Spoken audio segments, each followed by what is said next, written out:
Howdy all, happy Tuesday. I almost made the mistake of saying happy Monday, but it was a holiday Monday, so I caught myself unlike unlike some people who have hosted this show. Okay, Russ, you got some pre-show stuff? I do. So there's one item in everybody's house that really hasn't changed much with technology and is still really expensive, and you still have to have one, and that's a vacuum. Like, everybody has to have one, right? And I mean, even me, who I hate to do it, eventually you got to do it. I got Kaya's hair everywhere, right? Even when I'm brushing her, and I've got 2 other dogs and cats, so like I got to do it at some point. So we all hate it, but we do it. And so I went to the vacuum store guy today, and this guy is still cleaning up. And it's good on him that he is, because it's one of the few industries, if you can call it that, that the need will always outweigh the demand. Like, I went into this guy's parking lot on a Tuesday after a holiday, and it was full. There was probably 12 cars there, maybe more. Phones ringing off the hook. Like, this is like, you know, something like from your childhood that you can't believe is still a business. It's sewing and vacuuming. That's what he does.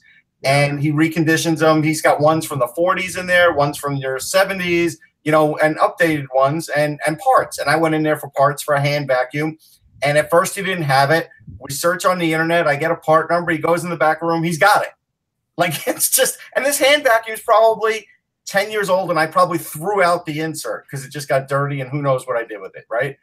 And I'm just saying, it's a miracle that there are businesses like that, but it is like the Dyson. To me, the Dyson is a hoax, right? You could say it's great, whatever. No one with any sense anyhow spending $500 on a vacuum. The most over-engineered pieces of plastic crap on existence. And if people are in the chat room and want to defend Dyson products, come at me, bro, because they're crap. Give me a bag vacuum anytime. In fact, I have a very nice French Melee vacuum. And yes, make the French jokes. They suck. But that's exactly what the vacuum is supposed to do. Well, I have this. We're getting the echo here for a second. No, it's not that. I had to hop on the chat room, so I had to hit. Yeah, I have the same thing with blenders. I just burned out the motor on my $20 like blender today, because, you know, I use it for smoothies and stuff like that. It's like, I'm not going to waste $200 on one of these blenders that has like a jet engine in it that would basically carve up a human body if you put it in there. You know, it's like, I'll just buy a $20 blender and use it and abuse it until it burns out, and then buy another $20 blender. In the end, I'm going to be ahead. Yeah, but then it's like, you know, because it's like, I don't understand, like, and at the Molinex or whatever it is, you know, you get this blender that's this big and this wide, and you wake up everybody 3 blocks away when you run it. I have the best blender in the world. I do. So I'm not one to talk about this. I have like this incredible margarita making blender that has like the ice on the top and the thing on the bottom. It mixes it's incredible. It's just awesome. It's you know, for margaritas and slushies. So I'm with you on blenders, but a vacuum cleaner is really funny you bring that up, because I just had to see we had to replace our vacuum cleaner, and I went through the whole process of checking them out. You know, I stopped by the Oryx store. I'm like, if there's a whole store for vacuums, this must be pretty good, I think. So I go in there, you know.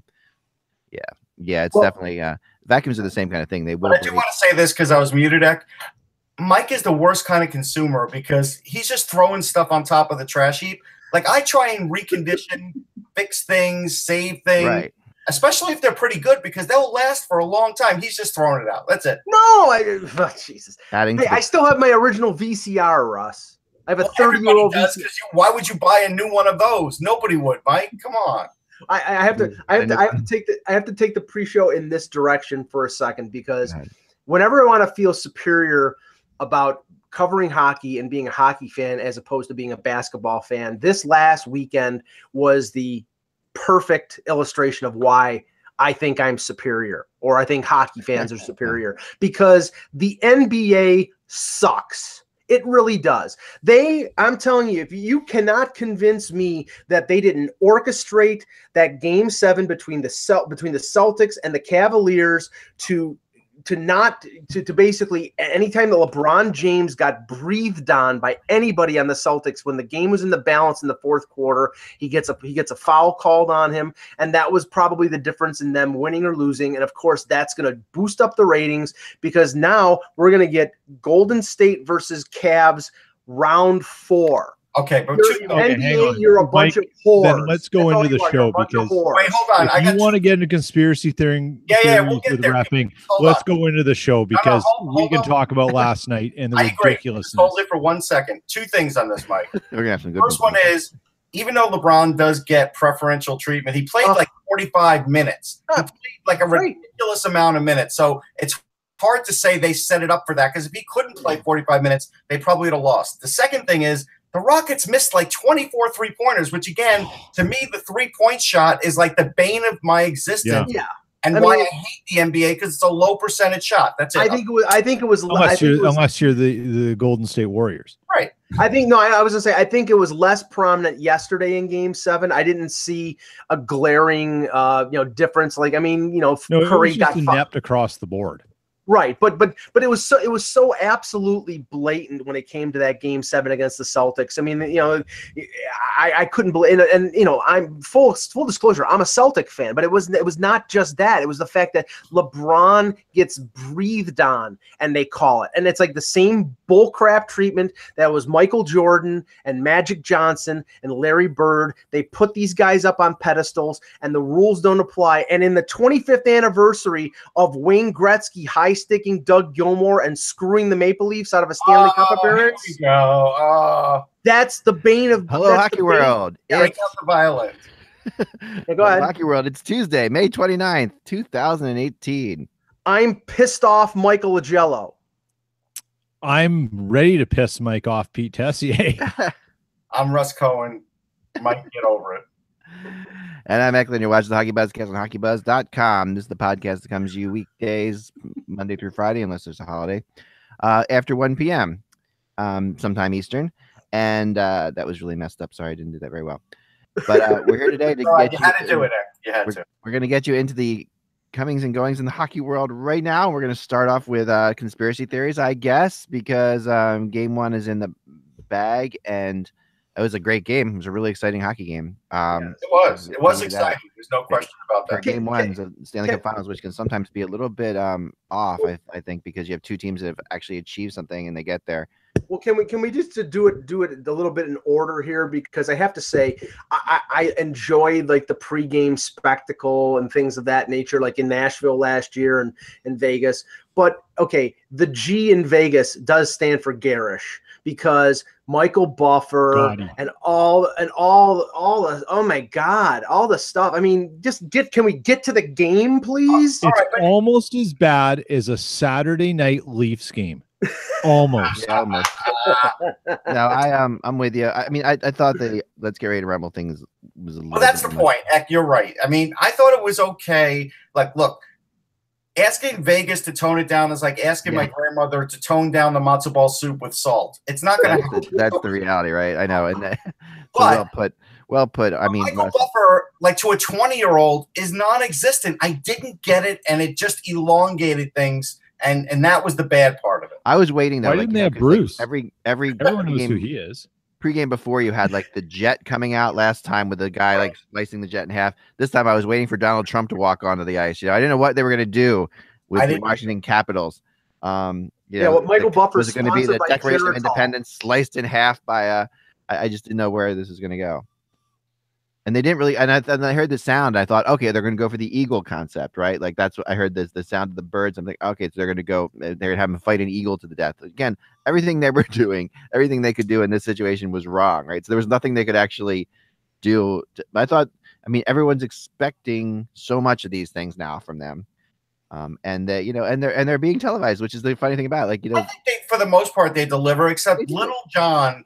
I did an article in the NHL All-Star book that gets sold at the arena on Kari Lehtinen. When Kari Lehtinen played for the Atlanta Thrashers, who did he have on his mask? Lil Jon, because he was the biggest Atlanta Thrashers fan on earth. Now all of a sudden he's the biggest Las Vegas Golden Knights fan on earth. Come on, he lives in Vegas, so Russ. Whatever. I don't care. Everybody. Well, no, I don't care. He should be a fan of the Winnipeg Jets because that was the Atlanta Thrashers. So That's ridiculous. That's right. That's ridiculous. You guys are all wrong on this. I mean, if he lives in Vegas, he lives in Vegas, and if there's no team in Vegas, he can pick any team he wants to pick. He picked the Thrashers, but now there's a team in his hometown. He should definitely root for that team. I don't have a problem with that. Why not have the mayor of Vegas up there, Rick? There's no point in that. Just but the game begins then, and we get into it, and that's good. And now, of course, right off the bat, a couple things are very apparent. First of all, that there's a lot of nervousness going on with both teams. I felt like this is the first time you really saw Vegas look nervous to me in the first beginning of that game. Like they were definitely. I mean, they scored the goal right off the bat on a chintzy penalty, right? I thought that was a iffy call to give them a power play because everyone knows the first goal is so important. Everybody knows that the power plays for both teams are so good. That I definitely thought the Caps had a gripe on, but that was like the only thing I thought the Caps had a gripe on all night. But I thought that first. No, that's not the only thing. Come on, we'll get the rest. I know I'm sure you guys have other things, but I got something. Go ahead. All right, so I mean, obviously, there's a couple things that just overall that were apparent to me in this game, and that one is that we shouldn't blame Hellebuyck so much anymore because the honest to God reality is if you're a goalie, don't handle the puck against the Vegas Knights. I mean, the Vegas Knights are really are by far the best team I've ever seen at making goalies make mistakes when they handle the puck and jumping on them. They are so quick on jumping on any mistake a goalie makes handling it. It happened twice last night to Holtby. It's like you cannot. You got to stay in your net. They are too early quick. on. It was working for them with Holtby doing that because it was keeping Vegas off of them, out of the zone. So it's a double-edged sword. It's like with Brodeur. It's a tough thing to say, to reel it in. But I mean, on a couple of, I was switching back and forth between the NBA game and the hockey game, and I can't remember which goal it was. It was one of the earlier ones. And I just said, and it was one of those ones where all of a sudden the play broke near the blue line. All of a sudden, boom.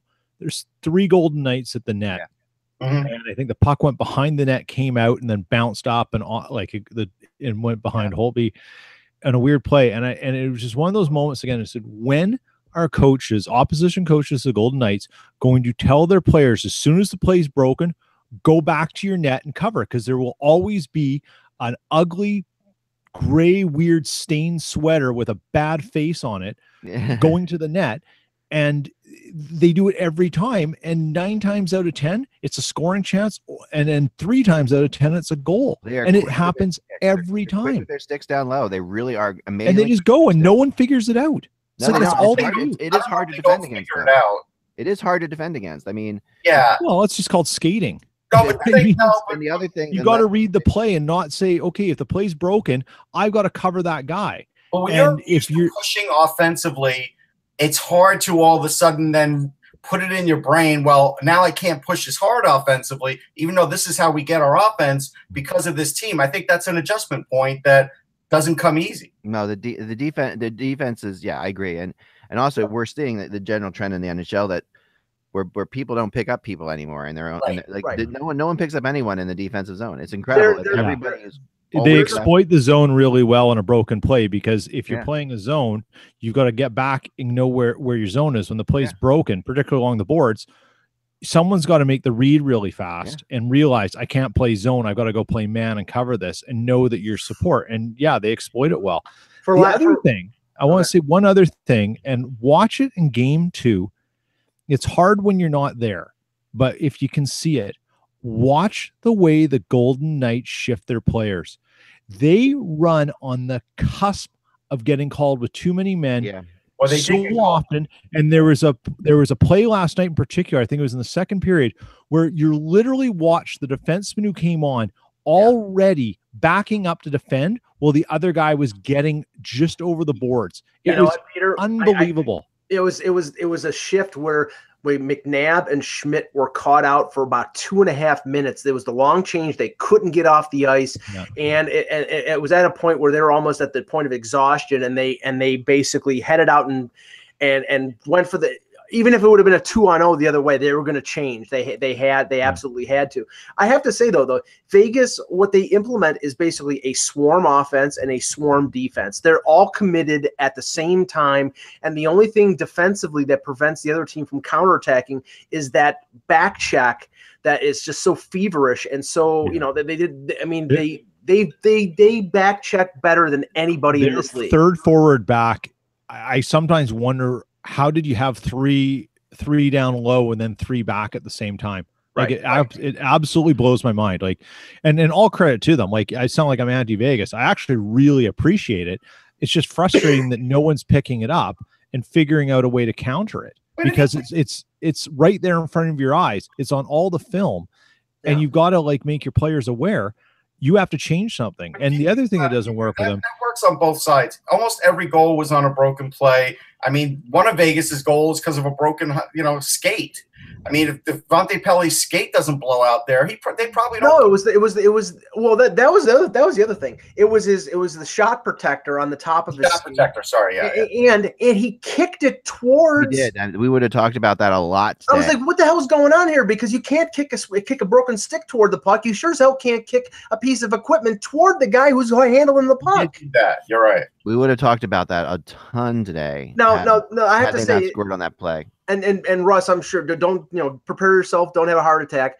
I have to give Washington a bit of credit, because after Vegas scored the first goal and the wave of emotion, started to go, Washington came right back. It was like less than 7 minutes later, they tied the game, then took the lead, which, I mean, I thought, they were in good position, because Russ and I talked about it. I thought Washington had an advantage going into game one because Vegas was off for a longer bit of time. And it started to play out that way. But then Vegas, and that's the thing, they come back so quickly, and they've done it all playoffs. Somebody scores a goal, and a minute, 2 minutes later, they've tied the game, or they've changed the momentum in some way. And that, you have to give them credit for that. But how much does the momentum change on the Reeves play when it goes from being what shouldn't be a goal and be a penalty and a power play to the other team to a goal that basically really pulls them out of the fire? We'll get to that in a second, because I totally disagree with you on that one, Russ. I definitely want to have this discussion. He didn't check him in the back. You're right. I wouldn't. But I want to show this goal for a second, because this to me is the key to the Capitals being able to win this series still. And if you're gonna show the Carlson goal, that was like a circus play. That thing was ridiculous. I'm not showing the Carlson goal. That was amazing. It was amazing, but it was okay. That's nothing to do with the Carlson goal. We're just having a little Coors Light commercial going on here. So any second now, I'm going to be. It had to be an Oshie assist, because his assists yesterday were insane. All right, so here it is. I'm gonna pause this for a second so I can bring it onto the screen. All right, so this goal to me was and this situation happened all throughout the game, and once you start picking up on it, you just can't stop. It's one of those things. It's like once you see a weakness on a team, you can't stop looking at the weakness on a team. That's what this was to me. Okay, so this is the Backstrom goal, right? So watch this now. I'm gonna go through here and I'm gonna pause it for a second. So we've got crap, darn it. Sorry. Okay, hold on. No, just stop.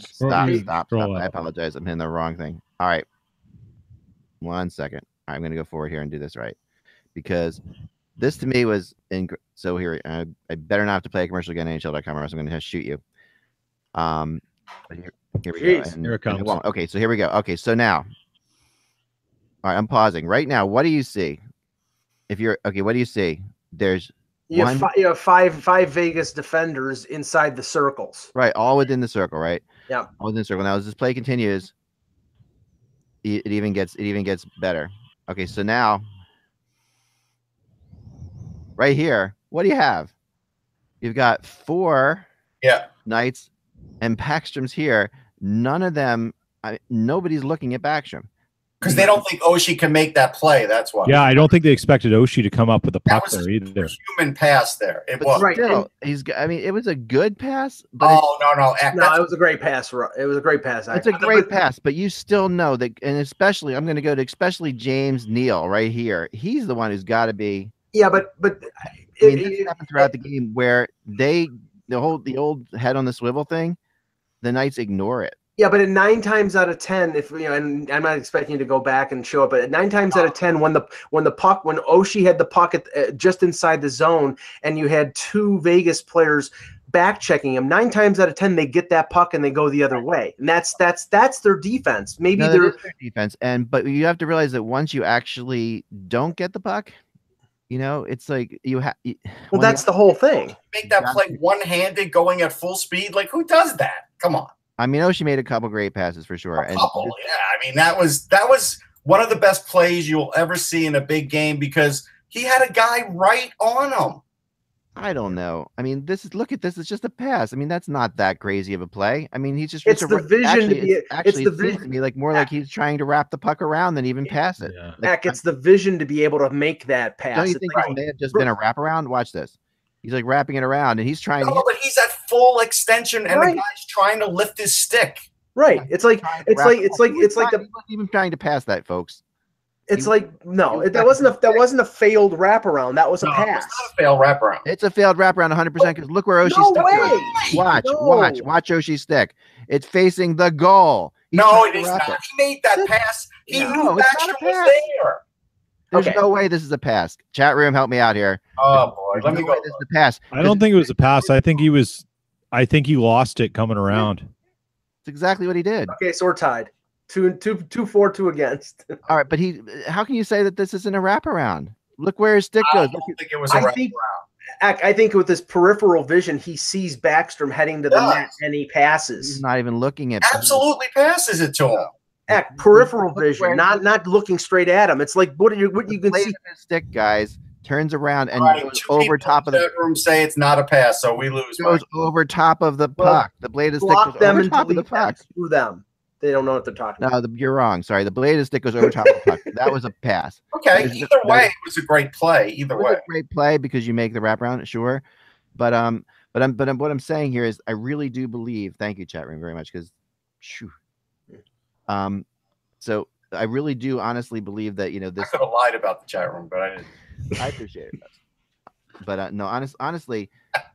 What I'm trying to get across here is the Vegas Knights' inability to cover players, and I saw it in the Winnipeg series too. And they do not.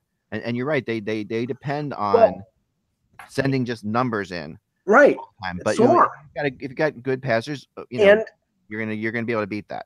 And Russ reacted like I was on crack or something like that when I said this. I didn't think that Holtby or Fleury were particularly strong yesterday. I mean, not to blame them not to blame either one for the amount of goals that I just didn't think that, Fleury has stood on his head in most of the games during the playoffs, and Holtby since, game 3 of the Columbus series has been probably the best or second best goaltender in the playoffs. I didn't think he was particularly strong. I didn't think he was particularly calm in the net. I think he was rattled at times. I'll tell you who wasn't calm in the net was Fleury for the first 5 minutes of the game, but they were lucky they didn't score a goal. Yeah, and then the goal where he basically kicked it in his own net, which was not not exactly beneficial to the cause. But I mean, I thought Holtby gave up one bad goal, honestly, maybe 2.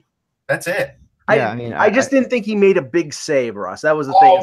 Neither goalie played particularly well. That's the point. And neither one made. Did anyone make a game-changing save? Yes, Holtby did.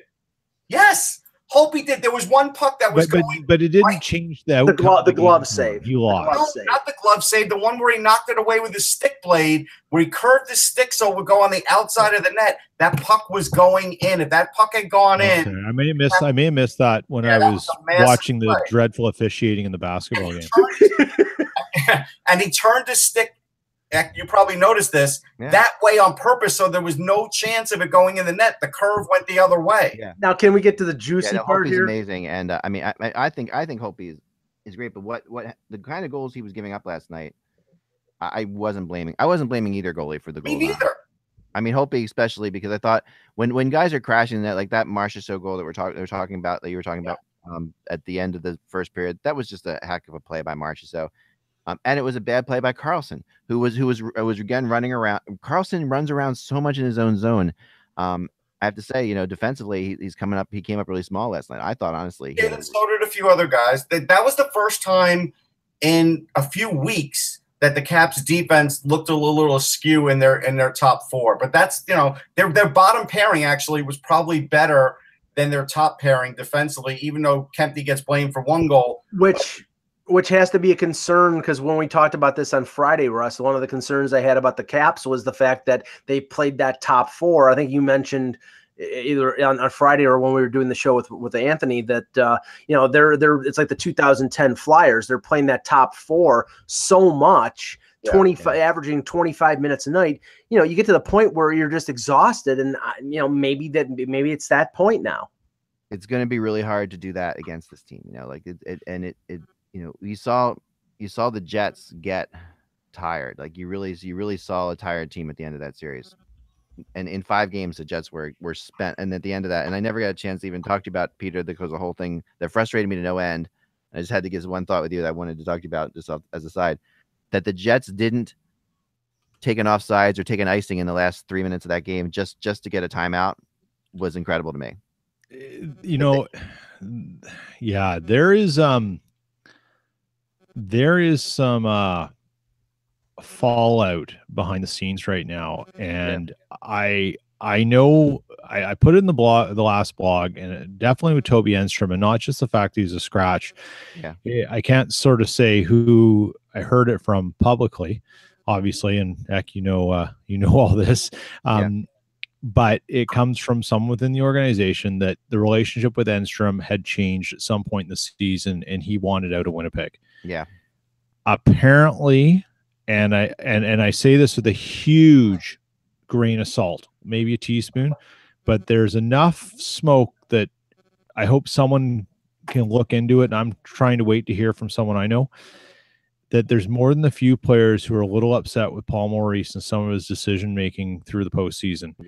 And there's some murmurs, there's some unhappy stars. Let's put it that way. Again, that's typical after a tough series and a tough loss, where you think you're going to make it to the Stanley Cup. The folks at EA picked Winnipeg to win the Stanley Cup, right? So I'm sure there was a massively high expectations. I think that's sort of normal. But there was something coaching, and we'll this is the last thing we'll say on this, I know, but there were definitely some coaching decisions that led to that last period of that last game being a disaster for Winnipeg. Like that they didn't have anything left, and they really and then they got so tired. Like I couldn't believe a couple times that you know, they couldn't get it back to their goalie to freeze the puck or get offsides or get anything, or even ice the puck themselves and take a timeout, anything in the last 2 minutes to actually get because they never got a chance to even get fresh to make a final run, and that was the most frustrating thing, I thought. But anyway, we'll move on to that. We'll get back to this in the summer for sure. Back to the play where you'll be completely 100% wrong on. Go ahead. All right. Let's talk about it, because I'm alone on this one. Okay, obviously, but we're going to talk about the Ryan Reeves goal. Okay, so you guys, in quotes, goal.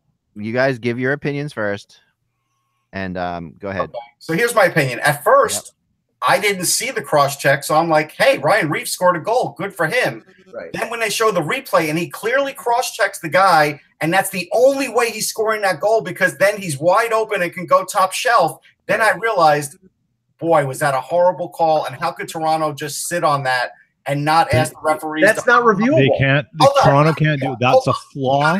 It's a flaw in the process. Got it. I don't care. This is my minute. I'm going to tell you. Okay, please. I agree with you, Ross. This is what that's the thing. Well, then shut it for 1 second. So, this is the Stanley Cup.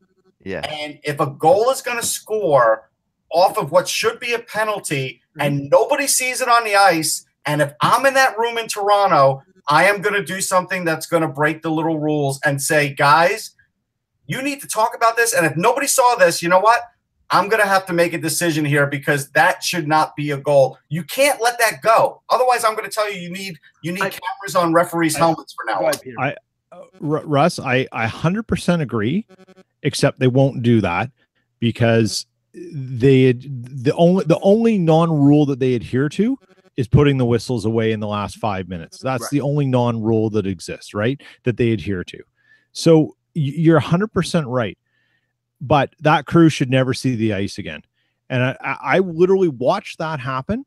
And at the same time in the basketball game, There was a 3-point attempt by Harden who he was fouled on. It was obvious to everyone. They had a discussion. And I immediately tweeted, I said, the officiating in this game is atrocious. And I was talking about both games, because for them to miss where the puck was in front of the net, and with the ref, I think it was Foster down low in the corner, and not see that. And it's Ryan Reeves. He's a massive human being. He doesn't just sit in front of the net and like, oh, look, there's a guy there. He's huge. Like, it's inexcusable. And you're absolutely right that if you want to clean up officiating and make it better, you've got to allow a third official who's in the arena, who has the video stuff, to buzz them down and say, no, you missed it. Here's the penalty, done. And it was the same thing would have happened with Wilson. You missed it. You can't call a penalty you didn't see. That's where I wanted to go here, because we all know. Don't get to Wilson yet. Continue. Don't go to Wilson yet, Mike. It's the next one. Well, okay. We got to talk about this first, because the Wilson thing's a separate issue. Oh, no, it's not separate. I think it's connected, and that's my point. My point is, okay, Reeves gets away with something. He scores the goal. It ties the game. Wilson, I don't care. I love physical hockey. I want physicality to stay in the game. I like checking in the game. But the league is legislating hitting out of the game. And if you're going to tell me that friggin' hit by Tom Wilson on Marchessault is not either a 5 in a game or a suspendable, they gave him a 2-minute minor, and they had to get together and debate what was going on before they gave him a 2-minute minor. I'm thinking to myself, okay, well, they didn't call it on Reeves. Here's the even up call. They didn't call it, not calling it on Wilson. Yeah, it was complete and utter crap. Because Tom, we're talking, and we're not talking about somebody like Andre Burakovsky running somebody. We're talking about Wilson, who's been suspended for 3 games in the playoffs, so he's a repeat offender. There's no hearing. There's not going to be a suspension. And you know what? I don't want to hear the crap that comes out when Ryan Reeves runs TJ Oshie into the boards or exacts a little bit of frontier justice in a future game, because they've opened up the books to this. This is what's going to happen. You're not going to call Tom Wilson? Let's go. And remember, 7 years ago today, Aaron Rome got 4 games for that hit against Boston. Yep. So 7 years. You tell me what's been progressive with the NHL, holding officials to account, holding the league to account to clean it up and prevent stuff. If 7 years later he got 4 games and nothing happened to Wilson. All right. The problem is they're not comparable, but they're comparable because nothing's changed. They just can't get this right. And they try for all their might, but when you put a whole bunch of hockey men around, and what's the big difference? Oh, Colin Campbell doesn't have a kid playing on the team. There's your difference. All right. For a second. So I disagree with both of these things. Of course. And I'm not of course, because everything Tom Wilson has done, I've gone against him in the playoffs. Like I thought he was I think he's a dirty player. I don't know why he's a dirty player. I'd say he shouldn't be. He's a really good player. He doesn't have to be a dirty player. I really get frustrated by him, but we'll talk about that hit in a second. Let's get to the Reeves goal. Okay. This is an instance where, yes, there's an area, okay, within the realm of the crease. If you draw a line out from the sides of the crease and out in front, just, I don't know, if you extend the crease maybe by 4 feet on either side, where players are cross-checked and killed all the time. Okay. This is where the battles happen, right? This is where holding happens. This slashing goes on there. There's all kinds of things that happen in there all the time. In my opinion, and Carlson's not a small guy. Okay, he's not an incredibly physical player, but he's not a small player. And Reeves is a very, very strong player. And he may, from that instance, be able to knock a guy over that roughly from, without only like 3 inches of leverage. But I don't know. To me, what I saw on this play was Backstrom running around in the zone, because he was completely out of position, getting back, and then putting himself fronting Reeves, which is what you're supposed to do. Fronting Reeves on the goal. He's there. He's got his back to Reeves. He sees the referee right next to him. He sees the play come around. He sees the pass sort of get broken up because Nosek tried to make a pass, but it was sort of flapping around. And I can show you in video second by second what I mean. And Okay, I'm going to. That's exactly what I'm going to do because I think it's necessary in this play. And this could have been called a penalty. I'm not saying it couldn't, and I wouldn't have been shocked if it was, but I actually think they got it right by not calling it a penalty. All right, so I'm going to go. So going through the highlight here. Here we go. So think about how important this goal is too. While you're this goal is hugely important. I totally agree, and I don't disagree with that at all. But you can't really put that into the play here, right? Because you gotta just say what this is. Okay, so here comes the highlight. Sorry. Okay, so you'll see now. All right, the backs. Okay, so first of all, okay, this is Carlson right here, right? Carlson's right there. All right, so follow Carlson. So as the play goes on here, Carlson is over there making try.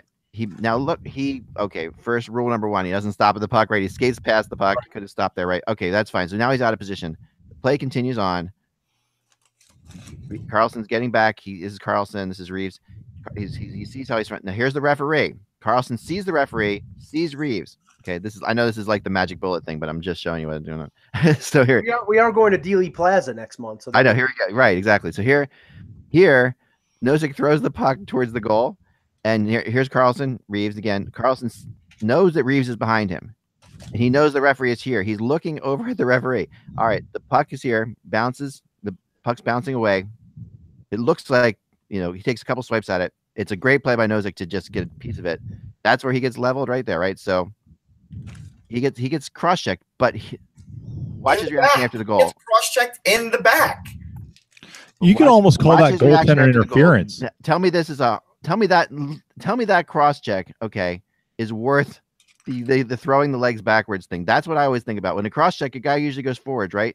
Why is he going backwards? Who knows? But it's not going backwards. Crouched over. In fact, his stick hits Holtby. If I were Trotz, I would have called for a replay and goaltender interference. Yeah, I would have too. You're right, Peter. Like you might as well burned it at that point. But think about this: if he doesn't do that, Eck, he doesn't get a shot on goal. No, I totally agree with that. But isn't it possible here that Backstrom is trying to draw the penalty because the Capitals have gotten no power plays practically. They've always scored on the one they had. The reason Carlson flopped is because he's got a guy the size of an NFL linebacker cross-checking him. But he knows he's going to get hit. He knows he's but if you look at Carlson, he's crouched, so he's not standing up straight. Otherwise, he would have done what you said. But because he was in a crouch, he didn't fall the way you think he would fall. You know what that is, Zach? That's the technique that everybody uses now along the boards. Right, it is exactly the technique everybody uses, and I hate it when it's against the boards. And this just happens to be an instance where I can't help but think he knew where the referee was. He knew who Reeves was behind him. He knows that Reeves has a reputation, and I think he thinks he can draw a penalty. It's what it looked like live to me. I don't know. I think not only was this call missed, but the fact that referee was there and missed it, I would take him out of the rest of the series. I looked at before the series started. Mike and I did a podcast that night, the night before, the morning before actually, and I read off the list of referees, and there was a little bit of lack of experience on this refereeing staff, and we talked about it, and it showed right there in the worst possible time. Yeah, I mean, maybe I don't know. I mean, that goal meant everything to the Knights. Everything, but this happens so many cross checks there in that area. The power play for the Capitals, they were already up a goal. What if they would have went up 2? There's no way. Yeah, that's what I think. And Backstrom's a smart player, and he sees the ref. He knows who's there. He thinks the play is dead because it's the pass from Nosek is just gone. He feels like his guy there is going to clear the puck, and he doesn't know. It was against you on this one, Eck. They were for you. I'm sure. I mean, no, and I know, but just to me. Now, okay, now let's move on to the other one. Okay. Let's move on to the Marcia Show trade hit. I am with Mike Rupp on this one. Okay, Mike Rupp, friend of the show, who's been around, who's been with us before, who's been on the show, and he got to start in media with us before he right. What did he say? Mike Rupp said the rule in the NHL is a check that happens within 0.8 seconds of a puck leaving the player is allowed. And this happened 0.7 seconds after Marshall. Oh, Jesus Christ. I mean, come on.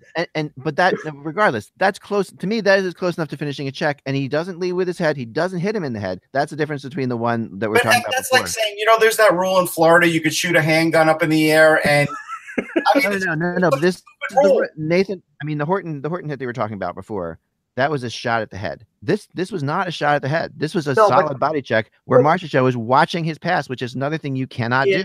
It's two things. It's blindside. No, and it's not blindside. Yes, it is. He wasn't looking at the hit. Well, let me finish my point. It's blindside and it's Tom Wilson. But neither of those things count if he hits them cleanly and at the right time.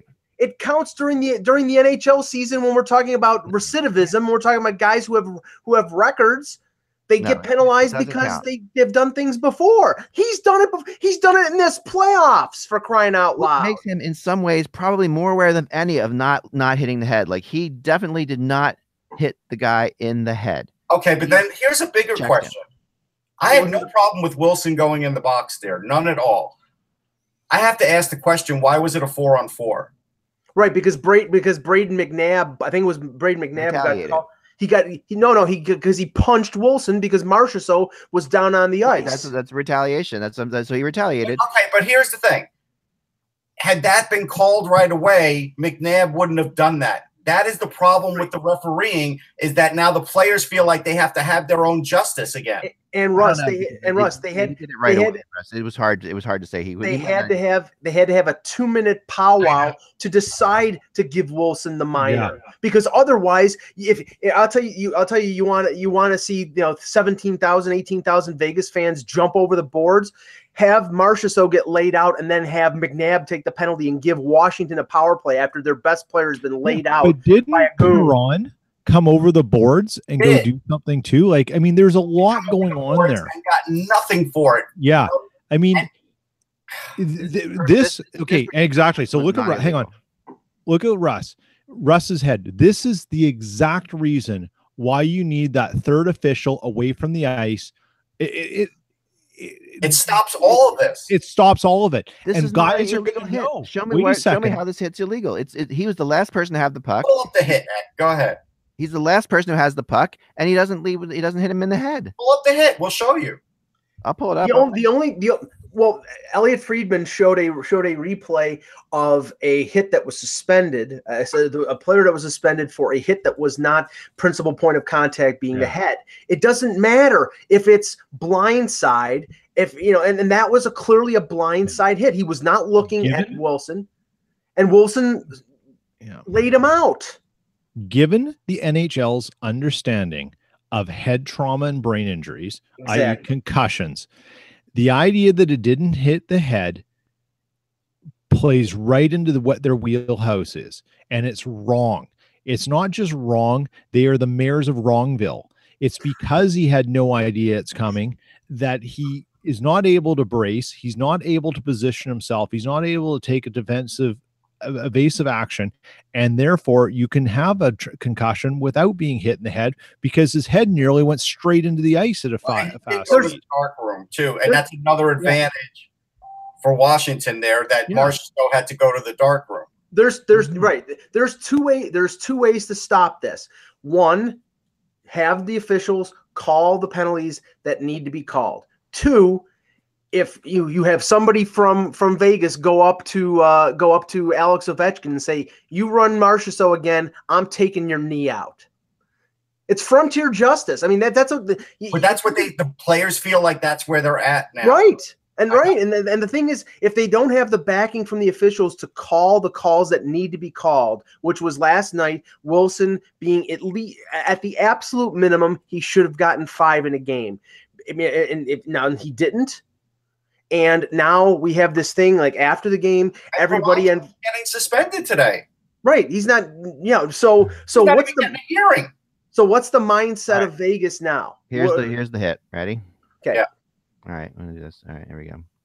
What is the mind while you're showing this here? Okay, here we go. So here's the hit. Okay. Elbow to the jaw, no? No. Yes. It was shoulder on shoulder. Oh, it was shoulder on shoulder, but it's blindside. But it hits him, but it does hit him in the jaw after. That's my whole thing. The follow through is what does, and you could get a concussion just from that jaw hit. It has nothing to do with the hit to the ice either. Right. I don't think it hits his jaw. I'm gonna try this. No, it just hits his. It's this part of his shoulder on Marchessault's right shoulder, but it's the impact, and it's hanging under his arm. Yeah, he hits him under the arm. It doesn't. But it's blindside. That's the problem. but it's not from behind. It's from the side. And it's blindside because his head's turned the other side. Well, because he has the puck the other direction, but that doesn't mean you can't hit him. And the puck is long gone. I don't care about 0.7. 0.7 seconds, you know. See, I don't know. I am okay with this because, and I don't want to see Marchessault get hurt. Obviously, I mean he's a star player. We want star players in this thing, but right, but see, here's the effect. You want to know how Tom Wilson has an effect? It has more of an effect on a series than just being, you know, an aggressive big player who's got talent and the ability to score. He has an effect on a series when he takes out the other team's best player, and that's what he tried to do here. He doesn't try to hurt him. And this is a guy. This is a guy who tried to take him out for the series. Listen. If you are the Capitals, the only way you're going to win this series is if you you make them look over their shoulders a little bit and slow this thing down, because the Caps cannot skate with the Vegas team. They can't. The Jets could barely skate with them. The Caps definitely can't skate with them. So this is to me this is very Chris Pronger-esque. Game 1 or game 2 of the series, find your spot, do something legal, but make it known that you're on the ice, so that when these little tiny bees of the Vegas Knights go flying through the zone, they have their heads up. And they can't just fly unintruded. In this era, Chris Pronger would be getting suspended by the Chris Pronger who worked for the Department of Player Safety. No, I know.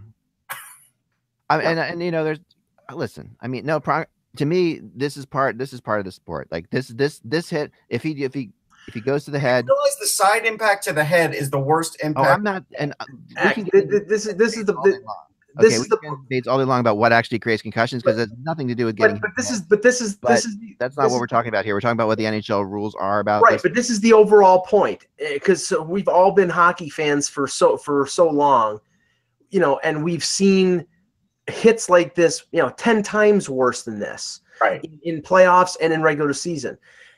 This is not 1993. This is 2018. So the definition of a hit, or what is penalized or punishable, is drastically different than 1993. This hit is illegal in 2018. It's not. It's not illegal. It's not. Well, it's you could say it's dirty. You could say it's wrong. You could say you've been saying the NHL is trying to take hitting out of the game, which I don't think they're trying to do. I think the NHL is trying to take hits. That's the effect that they're having. They're trying to take hits to the head out of the game, and it is hard to control where exactly. Okay, but all right, so here's the downside of this, Ek. Even if you say this is part of the game, every headline is late hit, controversial hit. Watch this video. This is what people are going to see from the Stanley Cup, is this hit and not a great game because of that hit. I don't know. I mean, I think the game. Trust me, this is what's going around. No, the Vegas story is the whole thing is still. But it's not right now. This morning, radio stations that don't care about the NHL, places that don't care about the NHL, they're all showing this clip because I can look online and I see it. Yeah, it's on ESPN, and ESPN usually does. Jim Rome's got Kevin Weeks on right now talking about it. It's just Oh, I know. Right, they're gonna play up. They're not gonna play up the spectacle of a game in Vegas and the entertainment factor and how great of a game it was. They're gonna play up Ryan Reeves cross-checking and Tom Wilson laying out Marchessault. That's what they're gonna play up because that's sensational and it's crap. And the referees, the officials, and the league could have solved this, could have made this a lot less impactful if they just would have called what should have been called. But now they didn't. So now we'll see what happens. Here's the biggest problem with this series, unfortunately. When you go to Ryan Reeves and he says Wilson's just doing what Wilson does, and Reeves did what he just did, and it directly affected the game. Both of these plays affected the game. No, they did, and I mean, but. And this is exactly what they're trying to get out of the game. And Peter, based on that, the conspiracy theory is the league wants Vegas to win, so they let Reeves's go, and they No, I mean they shouldn't have called. I mean, I thought the fact that Wilson was given a penalty was ridiculous. Like I felt like that was them saying, "Oh, he did. That was Marchessault. He hit. Oh, that was Marchessault." Okay, but here's you know what? DB says it right, and this shouldn't be the case anymore. He says, "Yeah, that was dirty, but it's the playoffs." No. we've got to get away from that. That is the reality, and part of that is what we love about the sport. I mean, part of that is what we love about hockey. I mean, we like the fact that they ramp it up, and we like the fact that these guys leave nothing on the ice, and that's what we need. That we can't get rid of all of that. Like that, Eck. I disagree. These aren't no one got hurt. I mean, Marchessault's okay. He could have gotten hurt, but at the same time, the Capitals have the way they beat the Lightning was by intimidating the hell out of the Lightning. They're going to try to do the same thing. You can't expect them not to do the same thing to Vegas, right? So they're going to try to do the same thing to Vegas, and at the end of the day, Vegas is going to try to skate like the wind, and the only way the Capitals can stop it is by keeping them on their toes. This is just like even on the midday show, like Gord Stellick, who I do some radio work with, says Reeves got away with one. Like that's everybody's saying that because he scored a goal, because the goal happened right afterwards. You can sit there and say, yeah, he got away with it. Cause and effect. I mean, it's an obvious play. And compare, if you compare the penalties that were called yesterday as opposed to a regular season game, there were 4 penalties called. 2 of them were the offsetting ones to Perron. It was to Perron and to Wilson. It was 1 power play for Vegas, 1 power play for Washington. Well, You're telling me that there were not more than 1 power play for that what you want? I mean, don't we always want refs to let them decide it on the ice? You know what? That third period, they swallowed the whistle. Let's be real. Yeah, I want that though. I want that. I'm sorry. When I'm watching the Stanley Cup Finals, I do not want a power play happening with 3 minutes left to go in the game. I want that up until somebody gets their brain scrambled, and then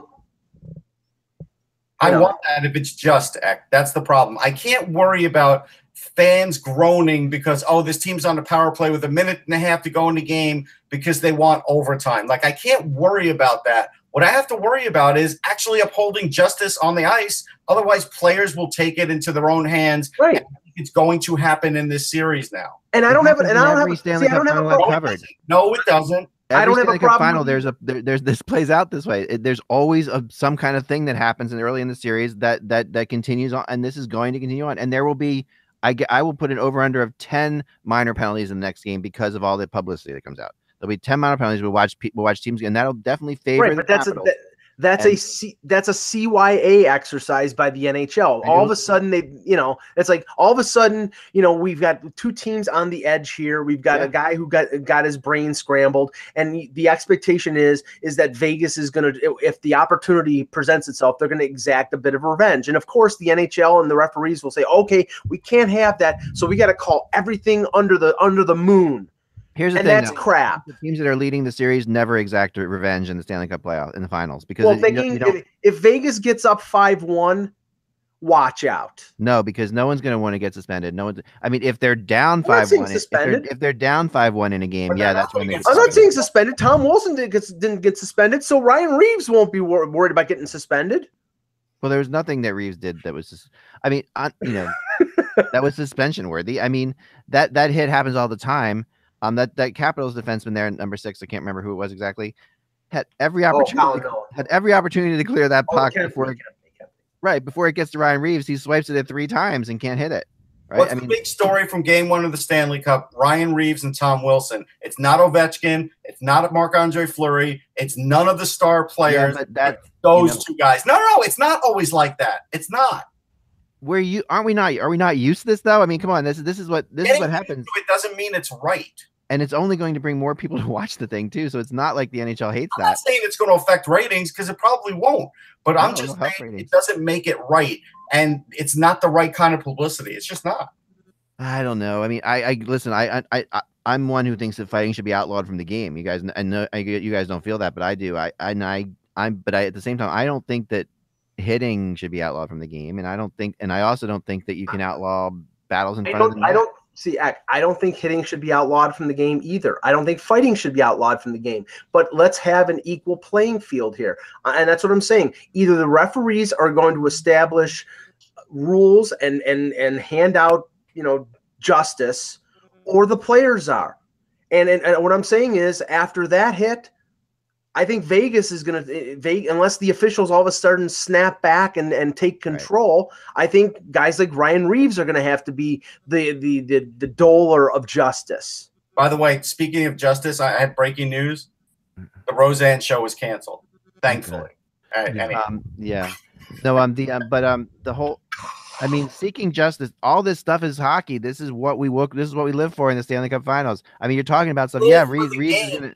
There were great moments in that game, but unfortunately, the takeaway is this. I don't think the takeaway is this. Okay, it is. What are we talking for 20 minutes about? No. Here's the difference, right? There's several takeaways, and as hockey fans in America, we know this because in Canada, you guys, I would like to see how it's being covered in Canada, Peter, from your perspective. Same thing. Same thing. All right, it's the same thing. We're used to, and it's not. It would be no different if there was a bench clearing brawl in a World Series game or whatever. There would be. That's what they would be talking about too. It's just that's what happens, right? So I wish I would have seen Cherry after the game to see what he said. But I'll see if I get a quote. But actual, good hockey was played, and I think most hockey fans realize that it was a great game. Great hockey was played, but that's not what's going to be remembered from that game. Right. From the external fans and all that stuff. That game-winning goal by Nosek was fantastic. A one-timer, a pass from the board. It was an unbelievable play. Nobody remembers it now. No, I heard people talking about the pass that was made on that play and the skate thing we talked about. All right, never mind. We can't talk about Don Cherry because apparently he said last night, we're still Canadians. We are still the best. Like, we can never mention Don Cherry. He is stuck in the 70s, man. Sorry. I don't know, Peter, you've been very quiet. What are your thoughts on this? I want to get your opinions on Cherry? No, not on Don Cherry. on the debate between me saying that this is just what happens in the Stanley Cup Finals and what we kind of live for. I just think it's another example of how the NHL really doesn't want to deal with problems, and they put Band-Aids on things it's like trying to heal a gunshot wound with gauze, and it just doesn't work. And there's more and more evidence. Gunshot wounds. You can't heal gunshot wounds. That's the issue. Is they're dealing with an impossible situation. Don't you think that? But then you have to take away the reason for the person to shoot the gun, right? Yeah. And that's by dealing with the suspension, making the thing so, hey, it's not worth taking the shot. That's all you can do. Yeah, and they don't do it. All right, well, Peter, let me ask you about what I had said. A referee's right there looking right at the play. He doesn't make the call. Do you remove him? I remove him. Oh, I remove that crew. That crew doesn't see a Stanley Cup game again. They maybe go back to that officiating crew. When you're a bad driver and before you can get your license again, they need to go back to driving school, to referee school. Yeah. They can't remove the whole crew, but they could remove a guy. Yeah. No, they can. Well, yeah, they've set the crews already, but they can't remove the whole crew. But they don't get after the season ends, you go back and you do your off-season re-certification and make sure you understand what we're trying to do here and blah blah blah. Look, I just see this. The league needs to progress. The officials need to understand they have to progress, and it comes from the top. There's a fair bit of dirt that Rick Westhead from TSN is digging up right now. TSN's got a documentary series about the concussion things, and they have video footage from depositions in court. It's pretty ugly. It's really ugly. There are some people who are going to have a lot of explaining to do about some of the things they've said, and this just plays right into it. They just don't want to deal with these things in an effective way. And if you're Las Vegas, and say Marchessault's down and he's done for the game, and there's lasting injury, what does that do for a franchise that just spent $500 million? Like, and got to protect the stars. We don't come to see Reeves. 5-year extension. Yeah, we don't come to see Wilson. We come to see the guys who put the puck in the net and make us go whoa and jump out of our seats. No one jumped out of their seat with that play, only to scream at the refs for not calling it. There. End of story. We have a few minutes left. Can we got any rumor stuff? Uh-oh. Heck froze. I'll tell you what, I can talk about a prospect for the draft. Okay. And Peter, if you have to go. I got to jump off, but we'll touch base with you guys later. Take care. All right. Thanks, Peter. Thank you. His name is John Gruden. He is not a coach of the Hamilton Bulldogs, and he is not the coach of the Oakland / gonna be Las Vegas Raiders. Yes. But he is a really good hockey player, plays for the NTDP. who is up for this draft. He's a Michigan kid. I just put an entire article up on Sportsology, but he is one of those guys that, like, Central Scouting's got him ranked 46 for North America, right? So in a best case scenario, he pops into the second round, but probably somewhere between like second, third, maybe even fourth, depending on how the draft goes. But this is a guy who could play center or left wing. He played with Jack Hughes this year and played really well with Jack Hughes when Jack Hughes got called up and with the NTDP. So that's a pretty big deal. And he changed positions. He changed from center to left wing to play with Hughes. So that's a big deal. And this is a kid who's got a lot of drive. He's 6 foot 172. He's going to get stronger. He knows that. He's going to Miami University. Like, he is my sleeper of the draft because Miami of Ohio, right? Yeah. Okay. And they don't call it that anymore. But yes. I know, but there's U of M and there's Miami University. So yeah. And then he is a guy that is basically flying under the radar to some degree, even though he's played on this unbelievable all-star team and playing the U18s in Russia and won a silver medal, had 4 points in 7 games. Really, really good player, plays with pace, can play the power play. He is like your jack of all trades kind of player. He who was the guy from Nashville that was like that we liked so much? Oh, you know what I'm talking about. You could put him in any situation. He was on Detroit for a while, I think. I know what you're talking about. I can't think of the name though. Yeah. But he's like that kind of player where you could put him in so many different situations. And this guy is, he's smart. He's a coach's kid. So I say, look out for this guy. Your team may draft him, and they may draft him in the late second or in the third or whatever. So now we'll see if X got a rumor to finish up. But that's John Gruden. There you go. I don't have a rumor. We will have lots of rumors tomorrow for you on our show. I promise. We'll do a rumor thing tomorrow. We got into this game today, but I do have an X addict because I was at a garage sale and I found something pretty incredible. So here we go. So this is I was going through a garage sale, and although there's lots of rumors on my yesterday's blog, so check that out. But here we go. I found this. All right, so this is a what the hell? This is an ottoman. It's an ottoman that someone made. Yeah. Gates, and it needs like Flyers socks here because it's got that'd be a lot better. The Flyers logo on top, but it's like it sits on the ground. Yeah, it should have the Cooperalls on them, really. I know. Pretty funny. I'm sure Daryl Sittler's got a couple extra pair. I know. I should put it over here, like with the Stanley Cup, and show you what it looks like actually on the ground. Let me see. I wouldn't put the Flyers next to the Stanley Cup, Beck. It's been a while. Yeah, I know. It's only been 43 years. Hold on 1 second. Let me fix this. I should laugh. It's been 51 for Toronto, but what the hell? Hey, you gotta laugh. Yes. Gotta do it. Yes, you gotta laugh. Hold on. So I'm gonna put it on. I'm gonna put the Stanley Cup on it back there. See what happens. Hold on a second. Here we go. So hold on. See if this works. All right. So. All right. I'm gonna move this. Move the mic. I like that. There you go. There's you can see it there, sort of. That's the Stanley Cup on top of it. That's how it should look when it's in there. There you have it. But yep. So I thought that was pretty cool. Someone made that, and I bought it for $10 at the garage sale. Wow. Yeah. That's a good buy. The skates are worth more than that. The skates got to be worth more than that. Yep. Because they don't have the Smith Pelly detachable skate things on them. They have I do have this. I think I have one suggestion for the next game for the Capitals. Yep. I think they should take Smith Pelly out because I think now they have enough guys who play physical. Adding like Oshie and Orlov to the list with the hits. They need a little bit more skill out there and still size. I would put Alex Chason back out there because Alex Chason, if you remember, looked really good when they threw him in there. I think he did. Game before Game 6 for Pittsburgh and played that Game 6. I might get him back in there. Yeah, I would too. Doesn't Alex Chason feel like he's like a guy who would be on the Vegas team? Like he's the kind of player that would just be thriving on that team. Like he would be. And Smith Pelly really lost his cool after that goal. He did.